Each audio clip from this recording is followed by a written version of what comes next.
nyo na, eto sikat na sikat tong story ni Mary, di ba? And every Christmas, we hear this, we study this.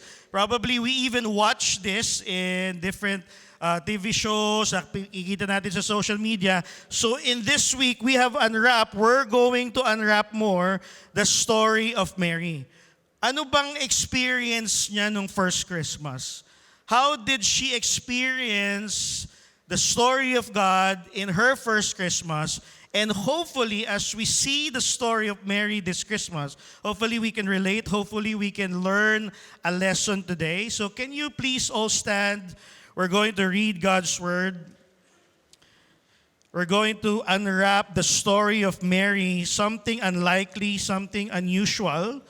The story of Mary started in an unlikely situation, if you don't know.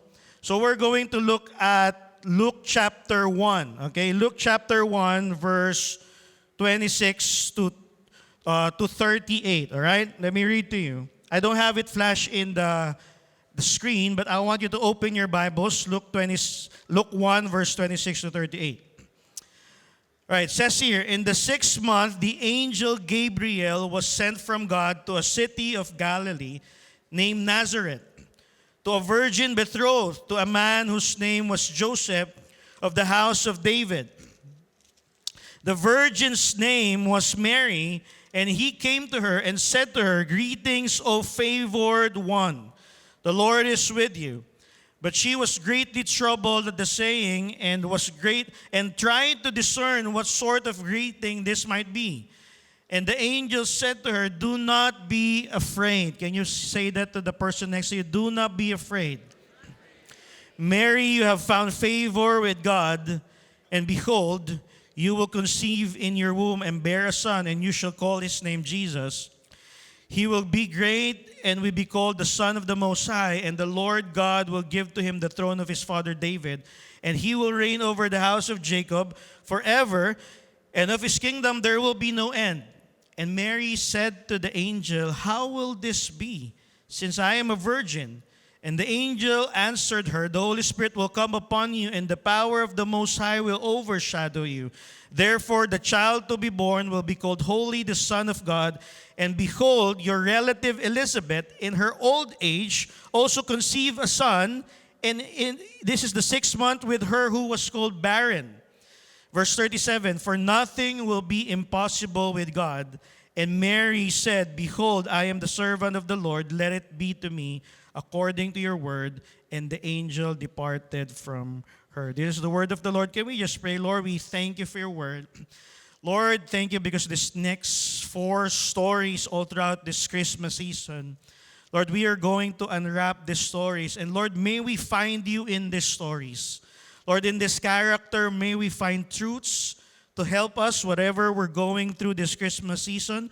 Lord, I pray that you speak to us. Lord, I pray that you would teach us something, Lord, and remind us of how faithful you are in the midst of whatever we're facing this season. In Jesus' name, amen. All right, you may now sit down. Mary. The story of Mary. Every Christmas, I don't know about you, pero ganun ba kayo? Medyo nostalgia kayo or nostalgic kayo every Christmas. I don't know about you, pero ganun ako eh. Medyo pagdating ng Pasko, or siguro my wife will tell you, hindi lang naman pag Pasko, medyo sentimental ako. Tama ba? Yung parang it brings back memories in you. Meron bang ganun pag Pasko, papasok na yung Christmas, it brings certain Christmas memories in you. Naalala ko, what is your favorite Christmas memory? If you can just look back and think about for a few seconds, what is your favorite Christmas memory? Yeah? Probably for some of you here, growing up, maglalaro kayo, magkakaroling kayo, or bibili kayo ng puto bumbong sa kalye, or you would start decorating your house, you will build your Christmas tree, may parol ka ng hinahanda, di ba? What is your favorite Christmas memory? Naalala ko, nung bata kami, my dad will always hang different socks in our stairs, Christmas Eve. Siyempre, uso yun pag bata ka, ang akala mo nun, pag naglagay ka ng medyas sa bahay nyo, nagsabit ka ng medyas, may darating na regalo. Tama ba? May ganun ba kayo? Yung pag nagsabit ka ng medyas, may darating si Santa Claus, tapos lalagyan niya ng regalo yon. That's how I grew up. So yung dad ko would always put medyas. So, maglalagay siya ng medyas sa stairs. Tapos every Christmas morning, we will look into that socks kung meron ba talagang regalo. So one day, nakakatawa kasi syempre ikaw, magbata ka, medyo gullible ka pa, naniniwala ka pa sa ganun. So one day, Christmas Eve, naglagay siya ng medyas. So excited ako. No? Paggising ko, kinuha ko yung medyas, so ko yung kamay ko sa loob ng medyas, tapos sabi ko, may nakapa ako, parang, uy, may regalo. Pasko na yun, di ba? May regalo. Sobrang excited ako. Paglabas kong ganun, yung kapares na medyas. Nang asar lang yung tatay ko, di ba? But I can still remember that Christmas memory. Lahat tayong may ganun eh. There is always that Christmas memory. Pero alam nyo ba, today, when we look at the story of Mary and what she experienced, there is probably a memory in Mary, sobrang memorable nung first Christmas niya. Kasi ang nangyari nung first Christmas niya was something unlikely. Hindi laging nangyayari, or if I may say, hindi na ulit nangyari. So let's look at the story of Mary. The story started with this. In Luke 1, verse 26, ito nangyari. Sabi dito, in the 6th month, the angel Gabriel was sent from God to a city of Galilee named Nazareth, to a virgin betrothed to a man whose name was Joseph, of the house of David, and the virgin's name was Mary. So the Christmas story began by an introduction of Mary.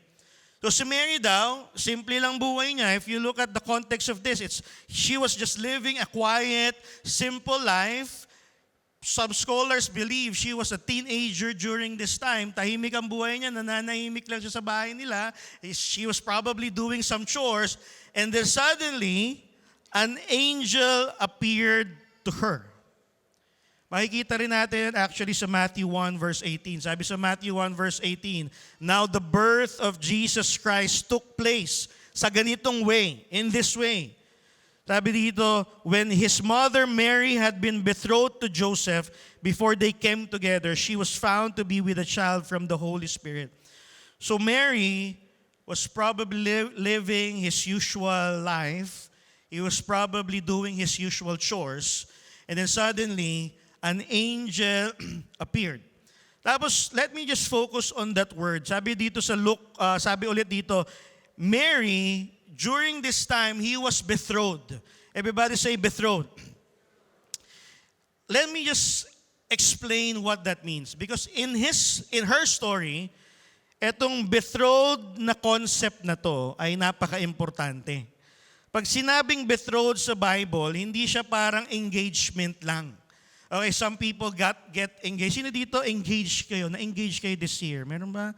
Meron ba na-engage this year? Yan. Tapos wag na kaya. Yan, palapakan naman natin si Lord. Sino dito gusto nyo pa sanang ma-engage this year? Ma-engage this year. Yan. Mga single. So humabol. Okay, so etong pagiging betrothed ni Mary kay Joseph, hindi ito yung usual engagement na alam natin. Let me just explain what this means because this is very important. Betrothed in the Bible, when someone is betrothed with a person, this is more than an engagement. Once someone is betrothed, a couple was legally bound to each other. Legally, when they were betrothed to each other, they were legally bounded already. Okay? And they were already, alam niyo ba, they were already called husband and wife, even before the wedding ceremony. Okay? They were already called husband and wife even before the ceremony. Tapos, pag, kunyari, nagdalawang isip ka or feeling mo, ayoko pala, hindi pala ikaw yung the right one for me. Okay? Alam nyo, enable to end the betrothal, kailangan nyo mag-divorce to end the betrothal. So, hindi siya simpleng engagement lang. Typically, this betrothal lasts for 12 months, 1 year. And it was a time of purity, preparation. The groom will prepare their future house. Paghahandaan niya, isang buong taon, maghahanda siya to prepare the house. And the bride will prepare herself for the married life. So magpapaganda yan, magda-diet yan probably, aasikasuhin niya yung sarili niya. It was a period of faithfulness and anticipation. Okay? The betrothal. And they did not live together during this time or have any sexual relationships during this period. And both families, yung dalawa nilang pamilya, they publicly will agree that this couple was committed already.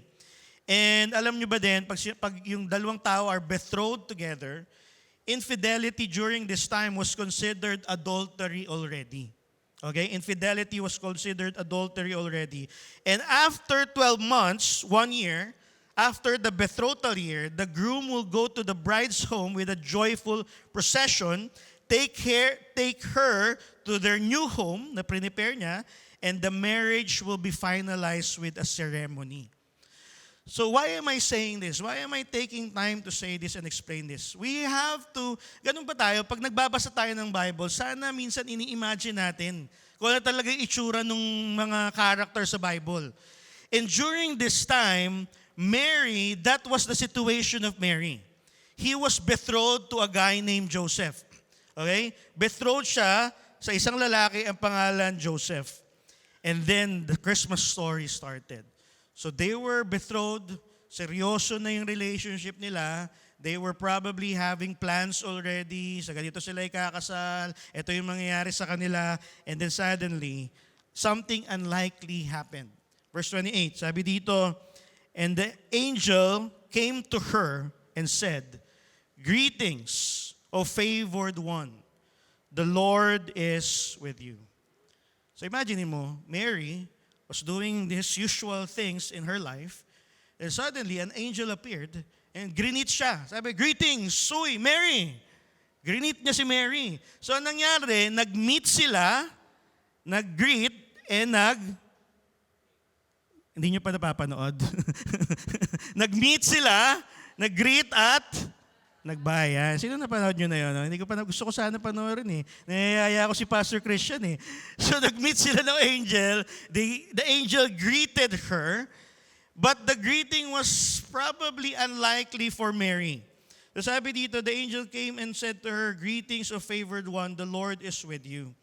Usually, when an angel greets you, one of the contexts when an angel greets you, it was a signal of what was about to happen. Pag binati ka ng angel, nagpakilala sa iyo yung angel, or nag-appear sa iyo yung angel, nagpakita sa iyo, there is something that is about to happen in your life. So dito, usually naman nakakakita kayo ng angel. Meron ba dito? Usually yung sa'yo. May nagpapakita ng angel. Wala, di ba? Angel's burger siguro, madalas mong kamit. Pero walang angel usually. So, in the context of Mary, when the angel greeted her, something was about to happen in her life. Something was about to take place in her life. Ano kaya yun? Ganun naman di ba? Also when this Christmas season, usually when the Christmas season signals already, nagsimula na, sunod-sunod na mga ganap natin, dami ng Christmas party, hindi natin namamalayan, minsan tapos na pala yung Pasko, hindi mo man lang na-feel, tama ba? Naalala ko, nung bata ako, usually, I'm so excited every time na papasok ang Pasko. Yung feel mo yung excitement, excited ka. Pero I realize, sinasabi ko nga sa asawa ko, I realize all throughout the years, parang medyo nawawala excitement. Di ba? Iba ang Pasko pag sa bata eh. Tama ba? Excited talaga. May countdown pa kami nun bago magpasko. Pero I realize all throughout the years, parang nag-iiba yung excitement. Kaya nga, it's so important. I don't know if you know the concept of the Advent season. This is the second Sunday of the Advent. It's the 4 Sundays leading to Christmas. What we call this season before Christmas, ang tawag natin in our Christian history, ang tawag natin Advent. And the purpose of Advent is, ang meaning kasi ng Advent, anticipation. So, usually, in Christian tradition, Advent, we celebrate this because we want to prepare ourselves for Christmas. Gusto nating ma-anticipate natin yung Pasko. Gusto nating maalala natin how Jesus came for us. So naalala ko, all throughout the years, medyo nawawala excitement. So every Advent, when we go home and celebrate Advent, we say a short prayer. Usually we do devotionals during every Sunday leading to Christmas. The purpose of that is to, not just to excite you, but to actually prepare you for the Christmas itself. Kasi we all need that. How many of you know we all need that? Yung ang daming ganap sa buhay, ang daming nangyayari, traffic everywhere. Usually, pag Christmas, ano bang nagigreet sa atin? Paano ba natin nalalaman na simula ng Christmas season? Probably, pag nakita nyo na to, Christmas na, di ba? Once sumilip yan, kahit noo pa lang, di ba? Uy, Pasko na pala. Di ba? Yan usually yung signal, di ba?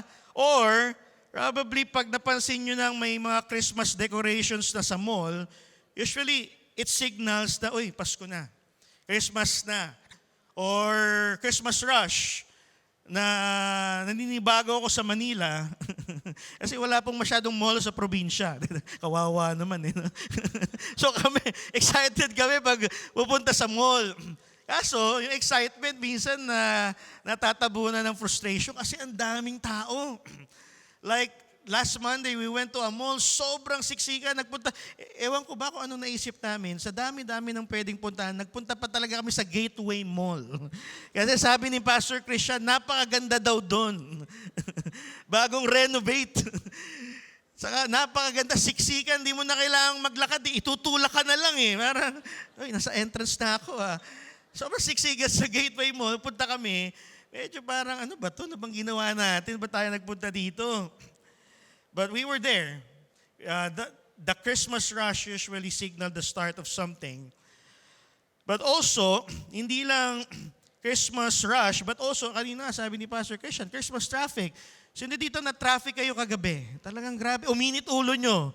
Yeah, patawarin tayo lahat ni Lord, di ba?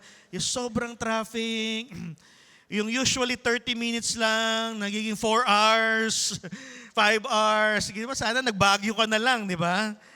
But usually, when Christmas greets us, it is that start. At ang pinakamalungkot na pwedeng mangyari sa atin, yung di natin mamalayan, Pasko na, hindi tayo na ready, hindi man lang tayo na prepare. Actually, my prayer for every one of us here, na sana, this season, di lumagpas yung moment na to. I-celebrate din natin yung Advent kasi we need as Christians to prepare our hearts, not just emotionally, but actually I want to encourage you to prepare your hearts spiritually, to remember the significance of Jesus coming here on earth. So an angel greeted Mary. Pero, when the angel greeted Mary, alam nyo ang reaction ni Mary? Ito yung feeling ni Mary. When the angel greeted her, sabi ng angel, "Greetings, you favored one." Sabi sa Luke 1 verse 29, ito daw yung feeling ni Mary. But she was greatly troubled at the saying and tried to discern. Inaalam niya sa isip niya, what sort of greeting this might be? Parang kinakabahan ako dito ah. So Mary, imbis na ma-excite siya or matuwa siya, kasi kailan ba nangyayari na may angel na bumabati sa'yo, magpakita sa'yo, but instead of being joyful and excited or happy, she was greatly troubled. Why? Why was Mary greatly troubled? A lot of different reasons why Mary was greatly troubled. But what we can see here, if we study this story, una-una, there were uncertainties of why the angel appeared to Mary. Instead of being joyful, Mary turned into being troubled. Usually ganun eh, pag Pasko, this is the most wonderful time of the year. Instead of being a joyful season, sa lahat ng mga bagay, ang dami kasing uncertainty sa buhay, di ba? Kahit Pasko, hindi naman nawawala yung uncertainties eh. Just because it's Christmas season, it doesn't mean yung mga worries mo nawawala rin. Hindi, di ba? So usually, pag Christmas season, imbis na maging joyful tayo, or we anticipate and we remember the meaning of the season, nag-iisip ka tuloy, magpapasko ba talaga? Pastor, hindi nga kami okay sa pamilya. Yung dinedread mo na yung mga family reunions nyo, kasi awkward. Kasi hindi mo sure kung okay ba talaga. Magpapansinan ba kami? Hindi ko alam. Baka magsumbatan lang kami. Relationally, there's probably something going on in your life. Or there is a financial difficulty this year na parang di mo na ma-feel yung Pasko. Hindi mo na ma-anticipate. Kasi, Pastor, paano ako sasaya? Wala kang pera. Wala kang budget eh. Wala kang yung 13th month, it went and it said goodbye. Para talaga, it met you, it greeted you, I was goodbye. Diba? Parang dumaan lang eh. So, wala eh. Hindi ka excited. Also, probably your career, something happened in your career that this year, it is something different. So, hindi mo ma-feel yung pagpasok ng taon. You're troubled instead of being joyful. Ito, alam natin to, different news regarding our nation. Minsan parang hirap mag-celebrate ng Pasko, di ba? When you hear news in our nation, our economy, the things that happen in our government, lahat na nangyari all around us. Sometimes, instead of being joyful, it turns into a troubled season. So many uncertainties and chaos, if I may say, surrounding the Christmas season. And you can't just focus anymore to the real meaning of the season. So why was Mary greatly troubled? Unang-una, yung angel kasi sa Bible, hindi yan yung ang cute-cute na napapanood natin sa TV, sa social media. Oh, yung cute-cute ng angel. Hindi. Pag sinabing angel, nagpakita sa yung angel sa Bible, nakakatakot na itsura nila. Hindi usual. Hindi mo pipisilin yung pisngi. Baka wala silang pisngi. Diba? Hindi ka makukyutan. Some people were terrified every time they see an angel appearing to them. Pero, hindi yun yung reason ba't na-trouble si Mary. Probably natakot siya ng konti, but that was not the reason. She was not afraid of the angel appearing to her, but she was confused about the meaning of the greeting. Tataka siya. Ano yun? Anong bati yun? Tataka, kinakabahan siya kasi probably she was familiar kasi every time an angel greets you, and it greets you like this, verse 28, and he came to her and said, "Greetings, O favored one, the Lord is with you." Tapos sabi dito, verse 30, and the angel said to her, "Do not be afraid, Mary, you have found favor with God."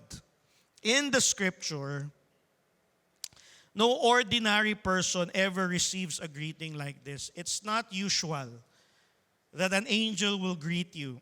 It's not usual that you receive a kind of greeting na sabi doon, you favored ones. Greetings because you found favor with God. Hindi yun usual. Kasi ang ibig sabihin ng greeting na to, this greeting, if you look at it, it elevated her status. Para siyang inangat ni Lord. Para siyang ginawang special ni Lord. Pinarana sa kanya how special she is that an angel needed to greet her and tell her something. It elevated their status. It suggested that God was going to do something special in her life. It announced a divine favor. Many scholars believe, teenager lang naman si Mary dito eh. So, ibig sabihin, pag teenager, during that time, wala pa yang napapatunayan sa society. wala pa siyang naiaambag sa society. So probably Mary was thinking, how can I be favored? Favored one. Tapos sabi pa ng angel, you have found favor with God. So nagulat siya, ha? Sino ako? Simple lang ako. Diba? Bakit favored? Bakit favored one? So she wondered probably, why me? How can I be highly favored? Wala pa ako nagagawa, Lord. What is God about to ask of me? So Mary was troubled because she could not comprehend why did God give favor to her? Why did God choose her to have favor in her life? And I realized that's what favor is. Every time you see the word favor in the Bible, it means it's the undeserved goodness of God. Na-realize ko, ganun ang favor, di ba? When God does something good in your life, it's always undeserved. It's the favor of God. It's by the grace of God. Kahit sa mga simpleng bagay. Every time na punta kami sa parking, we would usually pray, Lord, sana bigyan mo kami ng parking. Tapos pag-pray namin, Lord, bigyan mo kami ng parking in Jesus' name. May lalabas, oy, Lord, thank you. Favor. So, ang ibig sabihin kasi ng favor, yung kabaitan ni Lord, pinakita niya sa'yo. So, takang-taka si Mary, Lord, bakit? Anong nagawa ko? Wala pa akong nagagawa. But what we can see here is favor is never earned. You never earn the favor of God. When you look at the Bible, even in this Christmas story, favor is always undeserved. You never earn it. The goodness of God is always undeserved. You never earn it. God just gives it to you. Because He's good. Because by His grace, by His mercy, He just gives it to you. A person was shown the goodness of God. How is the goodness of God real in your life this year? Paano pinakita ni Lord yung favor niya sa'yo this year? Usually, ang nakikita kasi natin yung, Lord, kulang pa to. Lord, di pa bayad to. Lord, nakakalungkot naman this Christmas. Ito pa rin, ganito pa rin, kulang pa rin. Pero probably, this Christmas, what we should be thinking is, how has God shown favor in your life? How has God been good to you this year? Anong pwede mong ipasalamat kay Lord? Di mo deserve. When you got that job, you did not deserve it. When you got that house, you did not deserve it. When you got married this year, you did not deserve it. That is the favor of God. Walang kinailangang gawin si Mary. God just simply chose Mary. Napakitaan niya ng goodness. So ito yung nangyari. Next thing na nangyari, sabi ng angel kay Mary, and behold, you will conceive in your womb and bear a son, and you shall call his name Jesus. He will be great. He will be called the Son of the Most High. And the Lord God will give to him the throne of his father David, and he will reign over the house of Jacob forever. And of his kingdom, there will be no end. So sabi ng angel, Mary, you have found favor with God. You did not earn it. But God just gave you favor. God chose you for this special purpose. Ano daw yun? You will conceive a son. Tapos si Mary, of course, magtataka si Mary. Sabi niya, isa na namang tanong ni Mary sa isip niya. Sabi niya, and Mary said, how will this be? I'm a virgin. How will this be? Betrothed pa lang kami, Lord, di pa kami nagsasama. Wala pang nangyayari sa amin. How will this be? This is impossible. How will you do this, Lord? Sabi ni Mary. It's impossible. It doesn't even make sense that I will conceive a child. Betrothed pa lang kami. Hindi pa sila nagsasama sa isang bahay. Wala pang nangyayari sa kanila ni Joseph. But this is where it gets more complicated. Sabi ng angel, di ka lang magkakaanak, pero ito pa yung way kung paano ka magkakaanak. Sabi ng angel, and the angel said to her, the Holy Spirit will come upon you, and the power of the Most High will overshadow you. Therefore, the child to be born will be called the Holy Son of God. Diba? Lalong kumomplikado yung buhay ni Mary. Sabi ni Lord, Mary, you'll be pregnant. Pero, Holy Spirit yung tatay. Alam niyo si Mary siguro, I imagine this, Mary probably had already a plan for her life. Ganun naman tayo, di ba? Usually we have plans, we have dreams. Siguro sila ni Joseph, may plano na sila eh. Betrothed sila, after 1 year, they will get married, probably they will buy a condo in Ortigas, yun. Di ba? Mabili sila, they will have kids, alam na siguro nila kung ilang anak yung gusto nila. So Mary definitely had plans for her life already. Mary and Joseph probably had a plan already to build a family, have a house, have a children, live a happily family life. Now, what is about to happen will super complicate Mary's life. Diba, sino bang, ito, itry nyo. One day, pagising nyo, sabi ng angel, buntis ka, Mary. Tapos sabihin mo sa pamilya mo. Ano sasabihin mo sa magulang mo? Alam nyo, two things ang pwedeng mangyari ngayon sa buhay ni Mary. Unang-una, it can bring shame to Mary. Kaya nga, in-explain ko yung betrothed, di ba? Sabi doon, pag no sexual relations during this time, so paano kayo magkakaanak kung ganun? So si Mary, she was probably thinking, paano mangyayari, Lord? Nakakahiya. Paano ko sasabihin kay Joseph na buntis ako? Joseph, Han, love, buntis ako, sweetheart. Ha? Pero hindi ikaw yung ama. Di ba? Parang, try mo, punta ka sa nanay mo, ma, buntis ako. Ha? Sinong ama? Si H. Si H. Holy Spirit. Sapaling ka nun. Parang, una-una, it brought shame. It probably might bring shame. Definitely, it will bring shame in her life. When she tells Joseph, when she tells her family, when it's open to the society, malaman ng mga tao, marites sa paligid. And it will also bring more complications and uncertainty in her life. Lord, paano na yung plano ko? Lord, paano na yung buhay ko? Akala ko ito yung mangyayari sa akin eh. Actually, sobrang complicated na nangyari. Actually, in Matthew 1 verse 19, naisip pa ni Joseph na i-divorce siya. Imagine that. And her husband Joseph, being just a man, ang galing sabi, being just a man, of course, di-divorce ka na. Tao rin yan eh. Magugulat siya siyempre. Being just a man and unwilling to put her to shame, pero naawa rin siya kay Mary, resolved to divorce her quietly. So in Mary's mind, in the words of Mary, the question in her heart, that's why she was troubled, is how will this be? Lord, paano ito mangyayari sa buhay ko? Daming nangyayari, daming hindi ko alam, sobrang uncertain ng Pasko, sobrang uncertain ng mangyayari sa buhay ko, naging komplikado pa. So ang tanong ni Mary sa puso niya, how will this be? And maybe that's the same question you have entering this Christmas season. Kaya hindi ka masyadong makafocus eh. Hindi mo masyadong ma-feel yung Pasko kasi ang tanong mo rin kay Lord, Lord, sa dami nangyayari sa buhay ko, how will this be? Hindi ko pa bayad to. Hindi pa kami ayos ni ganito. Hindi, yung family ko, hindi ko pa ma-invite sa church. Hindi pa Christian yung family ko. May sakit pa si ganito. May sakit pa ako. How will this be, Lord? What will happen in my life? Just some few thoughts.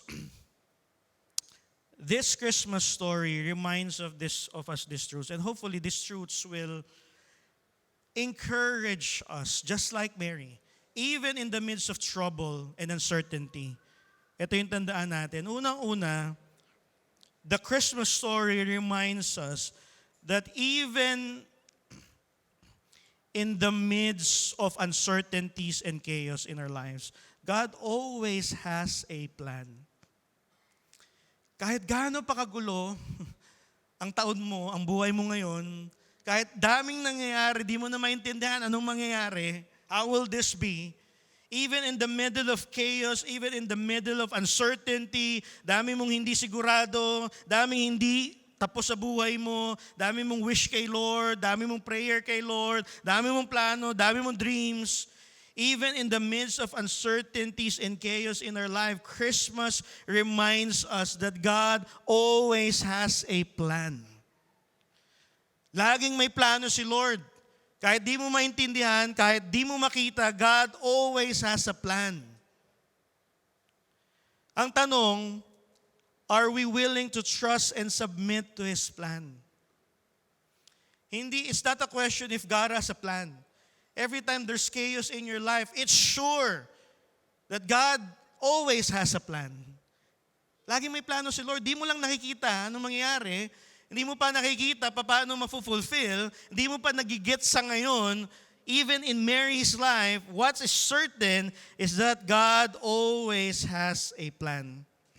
Even when things don't look like it, it's chaotic, it's uncertain, the answer to our question, how will it be? Diba? How will this be resolved, Lord? How will I be restored? Diba? You're praying for something, hindi pa nasasagot, di mo makita at maramdaman si Lord. May plano ka ba talaga, Lord? God has a plan and God always has a plan. Alam nyo, itong verse na to, hindi siya usual Christmas verse, if I may say, in my opinion. Pero sana this Christmas season, mas lalo nating pag-aralan, basahin, mag-reflect sa verse na to. Favorite natin to Jeremiah 29 verse 11. For I know the plans I have for you, declares the Lord. Plans to prosper you, not to harm you. Plans to give you hope and a future. God has a plan. Sabi sa The Message, I like what the translation says. I know what I'm doing. I have it all planned out. Plans to take care of you, not abandon you. Plans to give you the future you hope for. Kahit gaano pa kagulo ang buhay natin, God has a plan. So Mary had a plan probably. He was thinking, okay Lord, sige, magkakaanak ako. Alam ko na Lord, after the betrothal year namin, magsasama kami, mabubuntis ako, tapos yung anak ko, yun, tama, si Jesus na yun, Lord. Sabi ni Lord to the angel, oops, not through Joseph. Oops, not after you get married. Pero sabi ni Lord, again, and behold, you will conceive in your womb and bear a son, and you shall call his name Jesus. Pero hindi kung paano mo inimagine or inakala, kasi dito, the Holy Spirit will come upon you. So hindi lang question sa puso ni Mary, Lord, may plano ka ba? Pero ito pa yun The Christmas story reminds us that even when we already have a plan for our lives, God always has a better plan. Even when we already have a plan for our lives, God already has a better plan. May mga plano na tayo probably sa buhay natin, may mga dreams na tayo, may mga gusto na tayong mangyari. But even when we already have a plan for our lives, what we can learn here is that God always has the better plan. Ang tanong, are we willing to admit and receive that His plans are the best? His plan is the best. So if you're here, probably you plan to get married this year. Sino dito plano nyo sana ikasal this year? Plano nyo na sana Yung groom na lang yung kulang plano ko naman, Lord You plan to probably get married this year? Or probably you plan to have a child this year? Sino dito sa mga estudyante, plano mo naman graduate this year? Hindi lang nasunod For some reason, plan to graduate this year. You probably plan to retire this year, but did not happen. Probably it's a change of career, did not happen. Probably you plan to buy a house, did not happen. To start a small group this year, did not happen. Rami nating plano, but sometimes God disrupts our plan just to remind us that kahit may plano ka pa sa buhay mo, my plan is the best plan. I have a better plan. That's what Christmas does to us. It reminds us na hindi lang may plano si Lord, pero yung plano niya, it's better than what we could ever plan for our life. Diba sabi sa Proverbs, many are the plans in the mind of a man, but it's the purpose of God that will stand. God has a better plan. Sabi mo nga sa katabi mo, God has a better plan. I'm not saying na hindi ka magplano. I'm not saying that you don't plan. You plan, you give your dreams to God, but your plan is always under the notice of God. Pwede niyang baguhin. It's always under the timing of God, under the schedule of God, under the ways of God. Because it is the better plan. In Mary's life, she probably had a plan. But God wanted her to know that Mary, part of being favored by God, is that I want you to know that I have the best plan for you. And I'll end with this. Isa pang imposible Kahit sige, Lord, may plano ka. Maganda yung plano mo.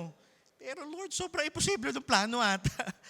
Never pa nangyari, Holy Spirit will conceive a child. Paano? It was impossible. Mary thought, how will this be? This has never happened. Imposibleng mag-work out to Lord tong pregnancy na to.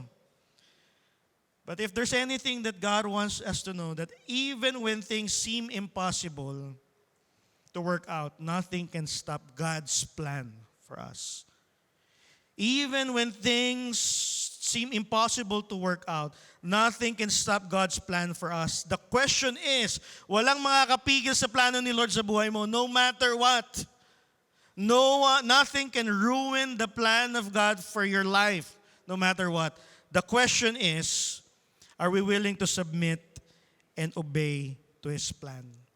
Are we willing to submit to and obey to His plan? Imposible eh. Sabi dito, verse 35, and the angel said to her, the Holy Spirit will come upon you. The power of the Most High will overshadow you. Alam niyo ba yung mga words na yan? These are supernatural words. The Holy Spirit will come upon you. That is not natural. It's supernatural. Sabi dito, the Most High will overshadow you. Siyang magkukonceive ng child. That is not natural. That's supernatural. That's the kind of God that we worship. He is not a natural God. He is a supernatural God. And I'll end with this. The angel answered her. The Holy Spirit will come upon you. It will overshadow you. Sa mind ni Mary, Lord, di yun nangyayari. Di pa yun nangyayari. But God needed to remind him, verse 36, and behold, your relative Elizabeth in her old age. Kinailangan niya pa sabihin kay Mary, alam mo Mary, yung relative mo si Elizabeth, tanda na nun, di ba? He was called barren, sabi dito. But for nothing will be impossible with God. What is something impossible with us today? As I end this, I want to call the music team. As I end this, ano yung something na imposible sa buhay nyo ngayon? Something that is impossible in your life right now. What is something? A family salvation is probably impossible for you to experience this Christmas. Restoration of your relationship, sobrang imposible magkaayos kayo kung sino mang kagalit mo this Christmas. It's probably a financial provision that you've been praying for. It's probably healing that you've been praying for. And ang dami-dami impossibilities na hindi ka na makafocus sa God that is not a natural God. He is a supernatural God. Nothing is impossible with Him. Pero sometimes, because things are impossible in our life, it distracts us and help us not believe that God can do this. Christmas reminds us that God will always make the impossible possible. Are we willing to obey God? That's the question. Kaya niyang gawin. In His will, what you're praying for, kaya niyang gawin yan. Pero ang tanong, will you obey? Will you go to His plan? Or sarili mong diskarte yung gagawin mo? Whatever you're praying for, salvation ng family mo, Lord, I'm praying. Paano pag sinabi ng Lord, sige, share mo ng gospel. Sige, Lord, magtatawag ako ng pastor, mag-share ng gospel. Hindi, ikaw. Ako, Lord, imposible yun. Would you be willing to submit to His plan? So there might be impossibilities. I hope, ito yung ending eh. Kanina troubled si Mary, di ba? But Mary realized, sino ba ako, Lord? Una-una, you found favor in my life. You shown me goodness. I did not deserve it, but you shown me goodness. Sino ba ako, Lord? So ito nangyari. Kanina troubled si Mary. But when the angel said these things to her, reminded her of these things, sabi ni Mary, behold, I am the servant of the Lord. Let it be to me. In other words, Lord, I just have found favor in you. Did not deserve it, but I was just a recipient of your goodness. Lord, whatever you ask, I trust your plan. Probably this Christmas, what we need to do is probably this Christmas is telling us to trust God more. To trust God more. To have faith more in the kind of God that you're praying to. Isang pray lang tayo ng pray, pero nagtitiwala ka ba doon sa God that you're praying to? That hopefully we can say also to God that, Lord, let it be to me. Whatever you want, whatever your plan, whatever your purpose in my life. This Christmas, whatever you want me to experience, whatever you want me to do, whatever you have brought in my life, whatever disruption you have made, Lord, let it be to me. May God's perfect plan produce in us a deeper trust and faith, whatever we're going through this season. Just like Mary, let it be to me. God has a plan, God has the better plan, and nothing can stop God's plan. That's the story this Christmas. Can you close your eyes, please? Close your eyes. For the few seconds that we have left, can you just talk to God in your own words? Just close your eyes. Just talk to God in your own words. Say to God right now, Lord, help me trust you. Ano ba yung bagay na nahirapan kapag katiwalaan si Lord this Christmas season? It may be an uncertainty. It may be something that you dread about. It may be something na feeling mo kulang sa buhay mo. Or may pinapagawa si Lord, alam mo that it will disrupt your plan. Or probably it's something na you cannot understand. But can you just speak to God right now? Just say it to God, Lord, let it be to me. Let it be to me.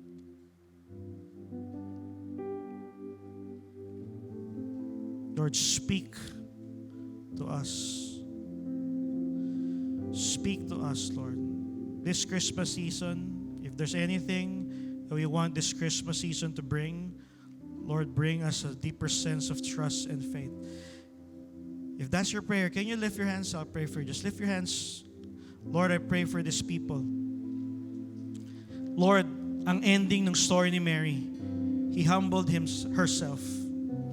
So Lord, as we lift our hands, these people who are lifting, I may not know, Lord, what they're going through. Lord, I may not know what's uncertain in their life right now. Lord, I may not know what's troubling them this Christmas season.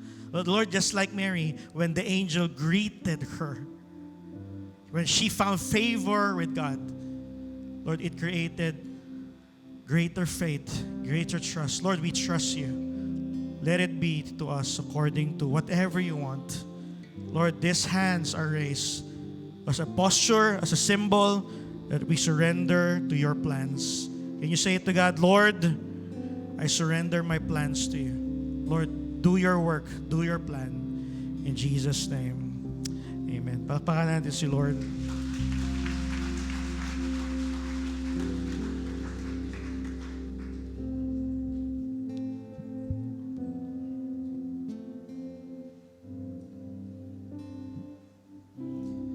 Can I ask everyone to stand up?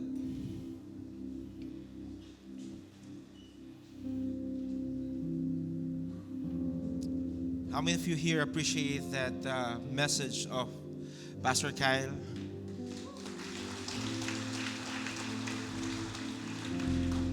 If there's one thing